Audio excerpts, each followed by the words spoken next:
ये मेरी कहानी है।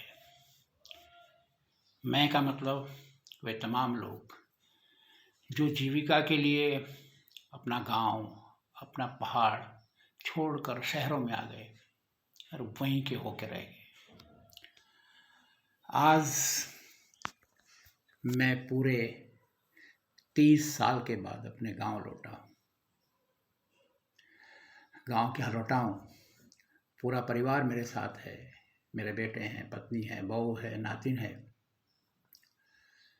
और हमने परिवार ने यहीं बाजार के एक होटल में कमरा ले लिया है, वहीं रह रहे हैं। और बाजार से करीब 5 किलोमीटर में हमारा गांव है, पुस्तैनी गांव है। वहाँ मैं 30 साल बाद अपने मकान से मिल रहा हूँ। बच्चे भी साथ हैं, पोते भी साथ हैं। जैसे ही मैंने मकान को देखा, पुरानी यादें लौट आई है। यद्यपि ये मकान जर्जर हो गया है, टूट गया है। आखिर इसने 30 साल का इंतजार किया है। इसमें कंडालियां उगाई है, झाड़ियां उगाई है। मैं ये देख के यादों में डूब गया।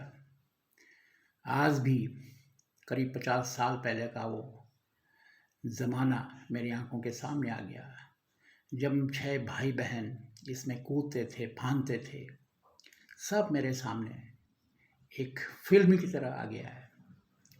लेकिन तभी मेरा पोता चिल्लाया बड़ी जोर से।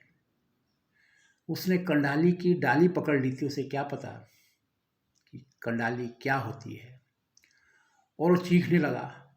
सब लोग उसके बाहर हैं, किसी ने उसको गोदी में उठा लिया। लेकिन मैंने उसका वो ढाढ़स बनाने के लिए पूरी कंडाली को हाथ में जकड़ लिया। मैंने कहा, देख, इससे कुछ नहीं होता है, थोड़ी देर जलन होगी। मैं उसको ढाढ़स बनाने की कोशिश कर रहा हूँ।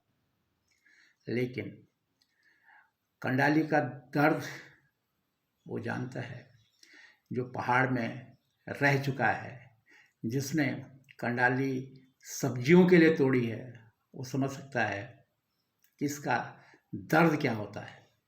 वो चीखा, पूरा परिवार वापस लौट आया। बाजार आया, वहाँ डॉक्टर को बुलाया गया। और ऐसा नहीं है, जब मैंने कंडाली को पकड़ा था लगी मुझे भी थी, लेकिन मेरी पुरानी यादों के सामने वो दर्द मुझे महसूस नहीं हुआ।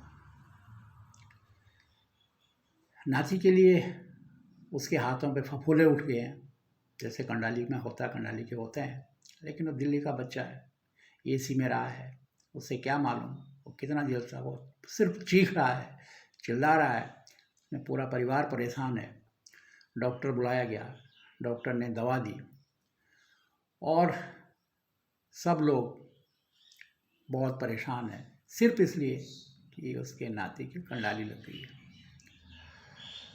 दूसरे दिन मैं फिर अपने घर में चला आया। आज मेरे साथ परिवार नहीं है, क्योंकि वो ये सब, उनकी कोई भी याद गांव से जुड़ी नहीं है। उसने सिर्फ नाती की कंडाली लगने की परेशानी पर ही रात पर डिस्कस होता रहा है। मैं आज फिर वापस अपने गांव आया, अपने घर में आया। मैं एकटक उस घर को देखता रहा, चारों तरफ अपने बंजर खेतों को देखता रहा। गांव के कुछ और मकान भी इसी तरह बंजर हो चुके हैं, जिनके रहने वाले मुंबई, लखनऊ वहाँ बस गए हैं। बस मैं लौटने वाला था, तभी पीछे से मेरे घर ने आवाज़ दी। मैं पीछे मुड़ा। उसने कहा, भला जा रहे हो? मैंने कहा, जी। बोला, फिर कब आओगे? मैंने कहा, शायद कभी नहीं। मैंने कहा, तुझे मेरे घर वालों को तू पसंद नहीं है। तेरी कंडाली क्या लगी कि उन्होंने तुझे भूता घोषित कर दिया है और वे मुझे कोस रहे हैं कि आपने हमें कहाँ ले गए। अब शायद मैं जा रहा हूँ,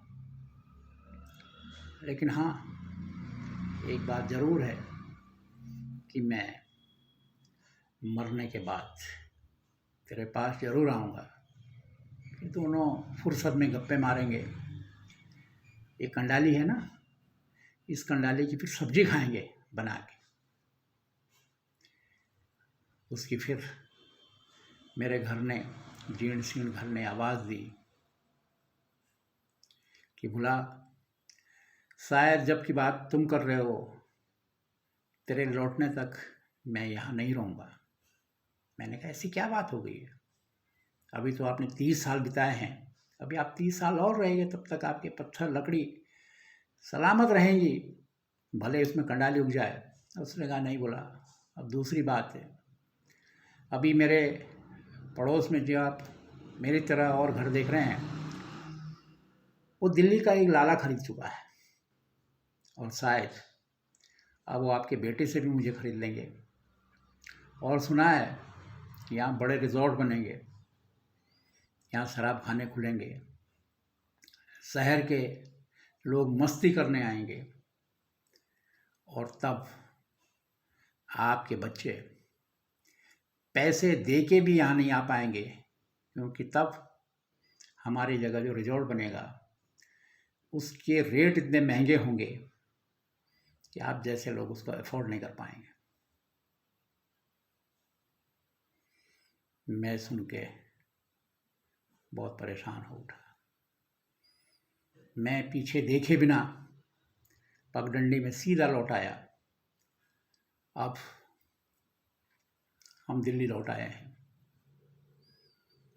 लेकिन मुझे लगता है कि मेरी आत्मा उसी घर में छूट गई है और मैं सिर्फ एक लाश बन के दिल्ली लौटा हूँ। रात को पुरानी यादें मेरे सामने नींद में एक फिल्म की तरह आते हैं। वो खेलना, गांव में हीसर किनगोड़ खाना, गांव के खेतों में झाड़ियों में फुदक कर घुघसियों के घोंसले टटोलना, पता नहीं क्या क्या। सुबह जब उठता हूँ तो घर वाले कहते हैं कि आप रात भर बड़बड़ाते रहते हो, जब से गांव से आए हो पता नहीं आप पे कौन से गांव से किसकी नज़र लग गई कि आपने तो रात भर हमें सोने भी नहीं देते हो। तब हमारा बेटा जो गवर्नमेंट ऑफिसर है दिल्ली में, वो मुझे ढाढ़स बंधा के कहता है, नहीं पापा ऐसी बात नहीं है, आप बड़बड़ाते हो, ये उम्र ही ऐसी है और इसमें आदमी थोड़ा सठिया ही जाता है, ये सब की बात है।